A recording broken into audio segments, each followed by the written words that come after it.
A very warm welcome to Anushka Garg Commerce classes. So today in this video we're going to see the concepts of economics. So let's get started.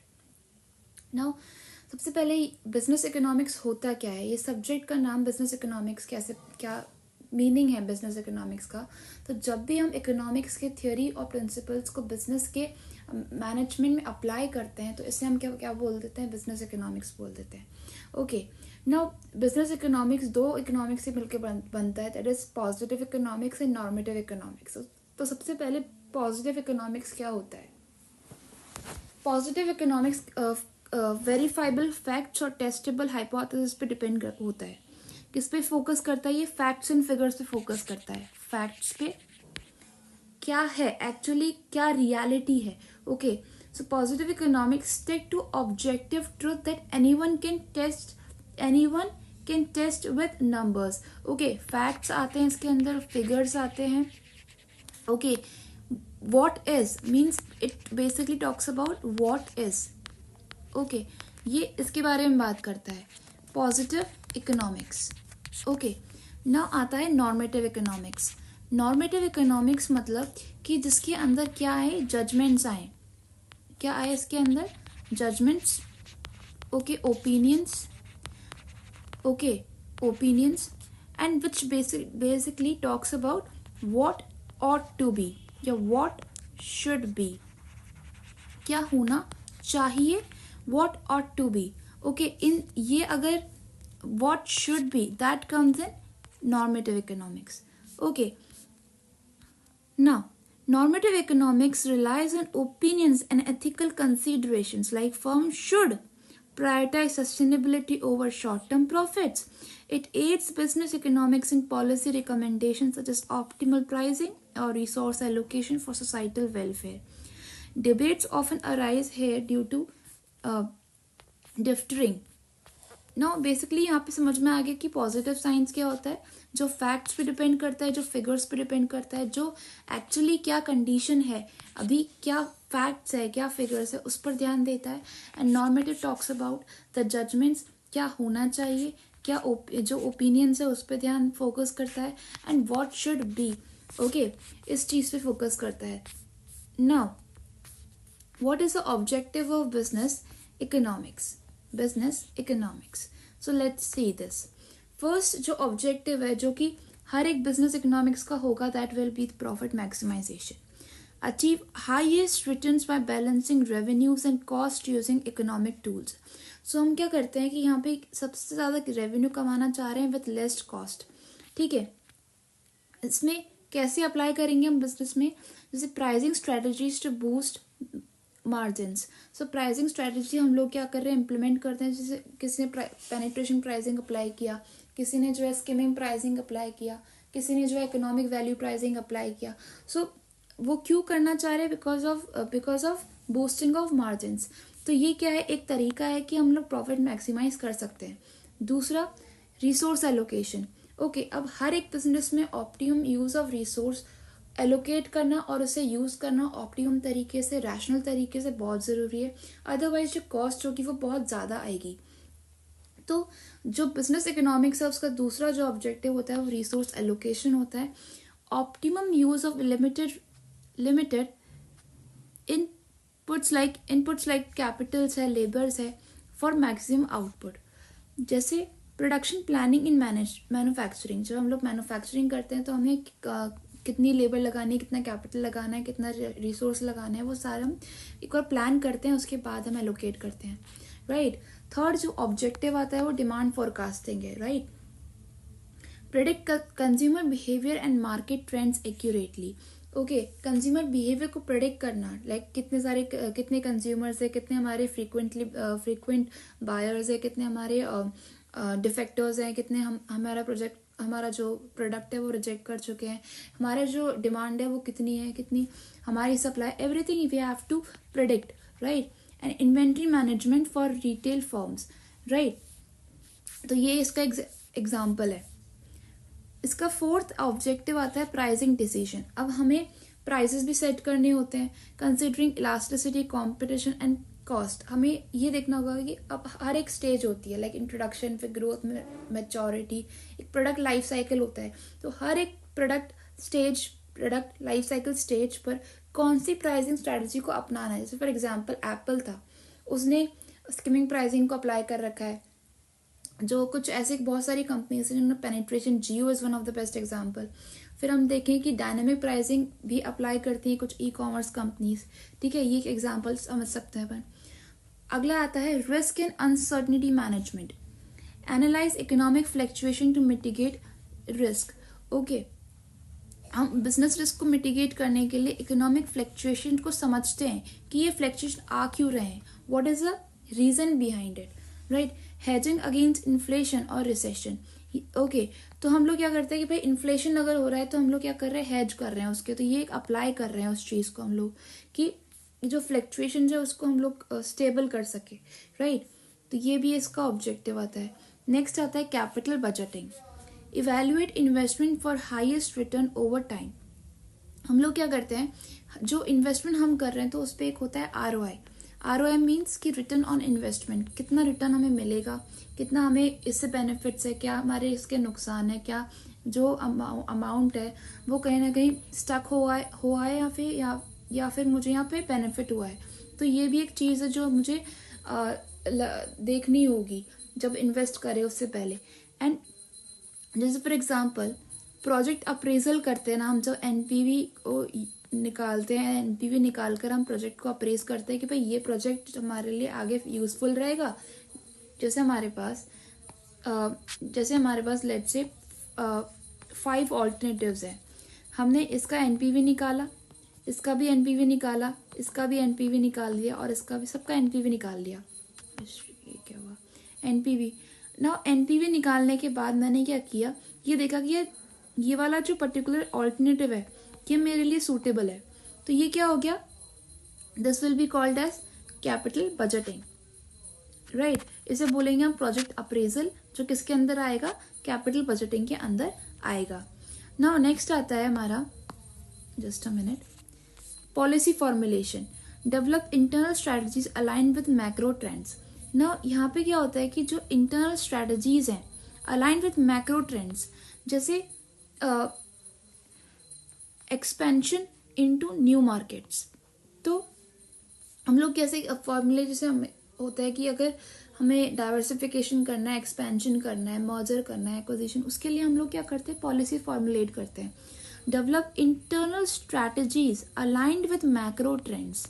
सो यहाँ पे strategies form की जाती है, develop की जाती है। तो हमें जो बड़े बड़े स्टेप लेने होते हैं, चाहे एक्सपेंशन है, डाइवर्सिफिकेशन है, मर्जर है, एक्विजिशन है, तो उन सब के लिए हम लोग क्या करते हैं, पॉलिसी फॉर्म करते हैं। नेक्स्ट आता है productivity enhancement, improve efficiency through economic analysis and tech integration। Okay, ना यहाँ पे क्या कर रहे हैं कि हम लोग प्रोडक्टिविटी इंक्रीज करने के लिए टेक यूज कर रहे हैं, economic analysis.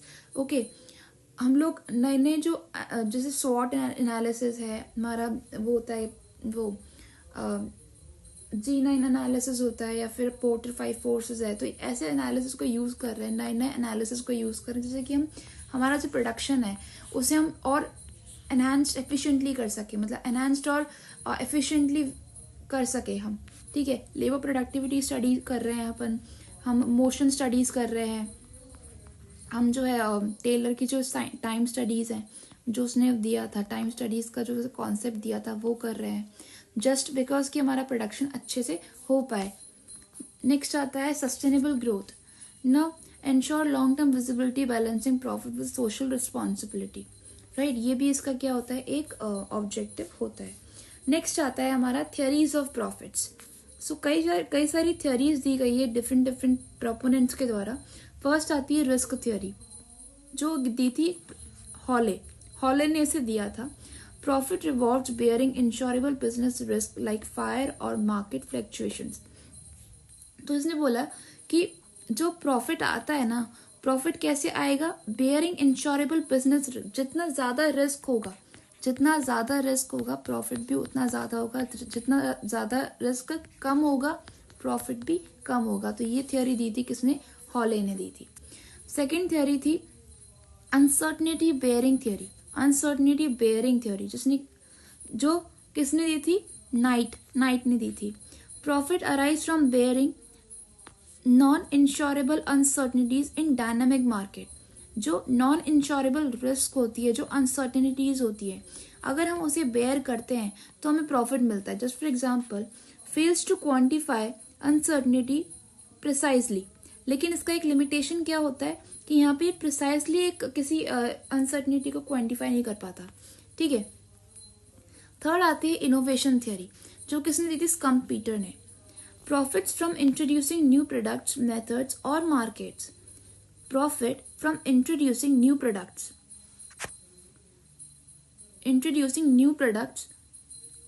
methods or markets. Temporary profits erode with competition.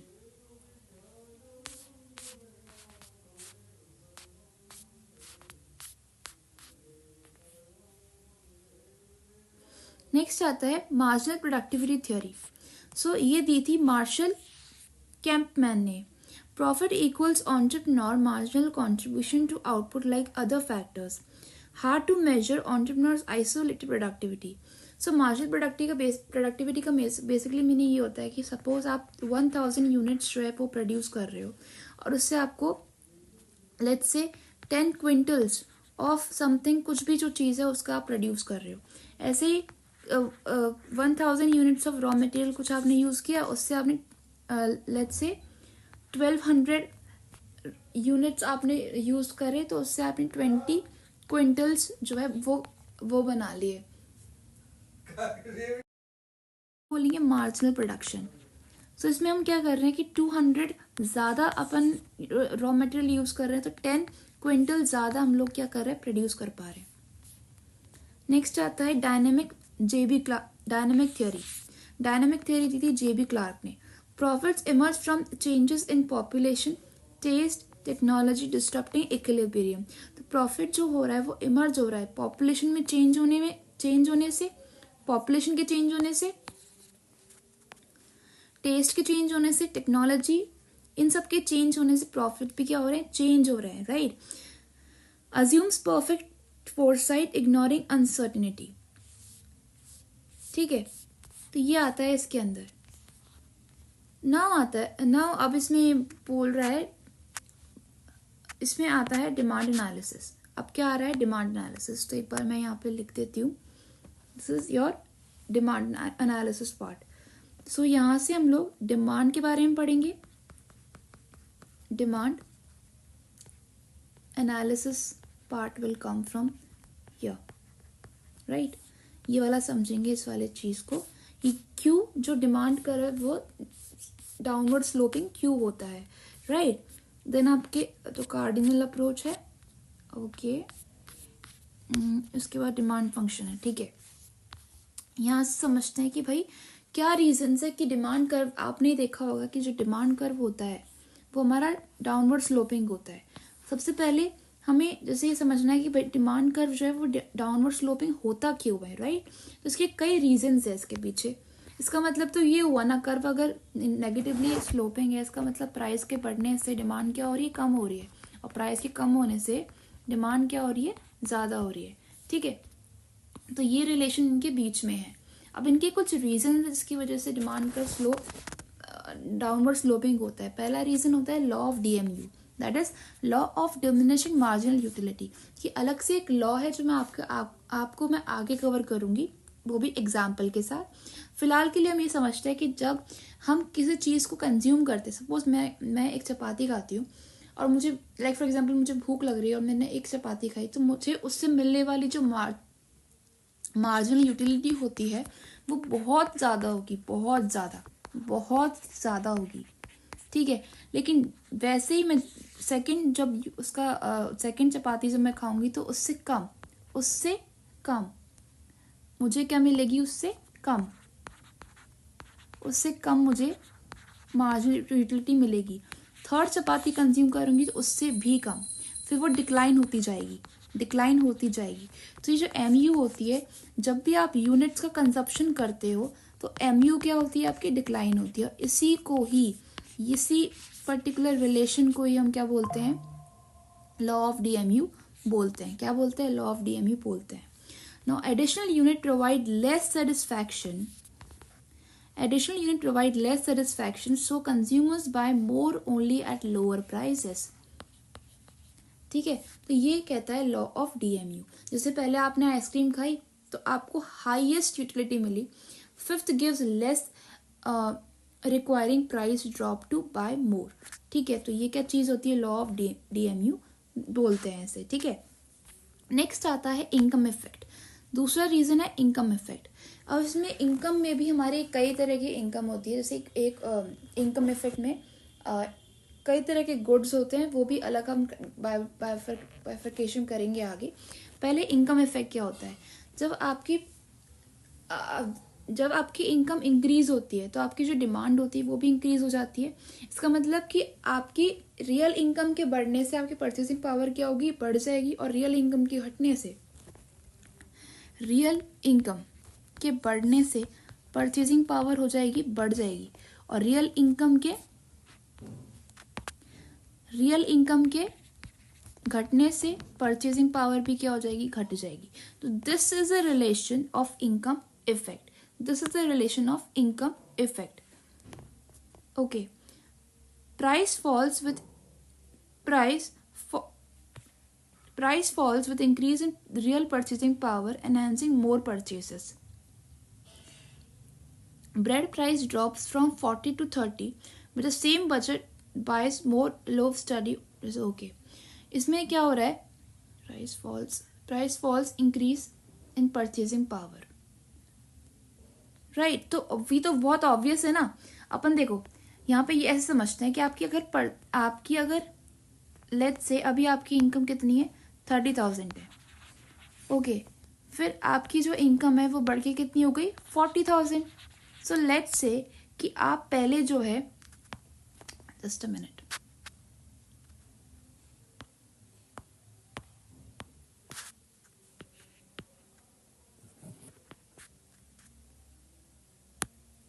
Okay 30,000, just a minute, ये क्या हो रहा है,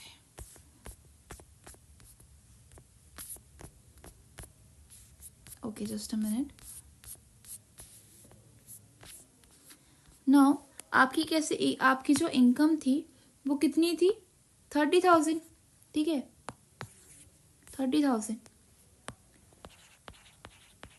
ठीक है, और बढ़ के कितनी हो गई, 40,000। सो लेट्स से कि पहले आप 5 यूनिट्स कंज्यूम कर रहे थे किसी भी चीज़ का, अब आप 7 यूनिट्स कंज्यूम कर रहे हो। ठीक है, तो यहाँ पे क्या हुआ, एक पॉजिटिव रिलेशन है। पर यहाँ पे अगर मैं देखूँ तो अगर आपकी परचेजिंग पावर बढ़ जाती है, अगर पावर बढ़ गई, अगर 10,000 रुपये से 10,000 रुपये में आप देखो यहाँ पे 10,000 रुपये से बढ़ गई, इसका मतलब आप जो प्राइस होगी किसी भी यूनिट की वो पहले के कंपैरिजन में आपके लिए कम होगी। तो यही तो ये बोल रहा है, प्राइस फॉल, अगर किसी चीज़ में प्राइस का फॉल हो जाती है, किसी चीज़ की price increases real purchasing power. तो अगर किसी चीज़ की प्राइस कम हो गई तो आप उसकी ज़्यादा यूनिट खरीद पाओगे, ये कहना चाह रहा है। Bread price drops from 40 to 30, same budget में आप ज़्यादा ब्रेड खरीद पाओगे, है ना। तो ये चीज़ बोल रहा है। Substitution effect, lower price makes good relative cheaper than substitutes, boosting demand. So यहाँ पे जैसे फॉर एग्जांपल कि मैं सॉफ्ट ड्रिंक अगर ड्रिंक कर रही हूँ तो उसमें क्या है कि सपोज मैं कोक ले रही हूँ, ठीक है, कोक लेती हूँ मैं रेगुलर बेसिस पे, लेकिन कोक की जो प्राइसेस है वो बढ़ गए, कोक के प्राइसेस क्या हो गए, बढ़ गए, कोक के प्राइसेस बढ़ गए। ठीक है, अब मैंने क्या किया, थम्स अप यूज़ किया, थम्स अप की प्राइसेस नॉर्मल थे तो मैंने उसको खरीद लिया, तो उसकी क्या हो गई, डिमांड बढ़ गई। तो मैं ये बोल सकती हूँ कि एक कमोडिटी की प्राइस के बढ़ने से दूसरी कमोडिटी या दूसरे सब्स्टिट्यूट की डिमांड क्या होती है, बढ़ जाती है। इसका मतलब ये कंक्लूजन निकला कि इनके बीच में पॉजिटिव रिलेशनशिप होता है, राइट। तो यहाँ तक समझ में आ गया। Substitution effect, lower price makes goods relatively cheaper than substitutes, boosting demand. ठीक है, तो ये होता है सब्स्टिट्यूशन इफेक्ट।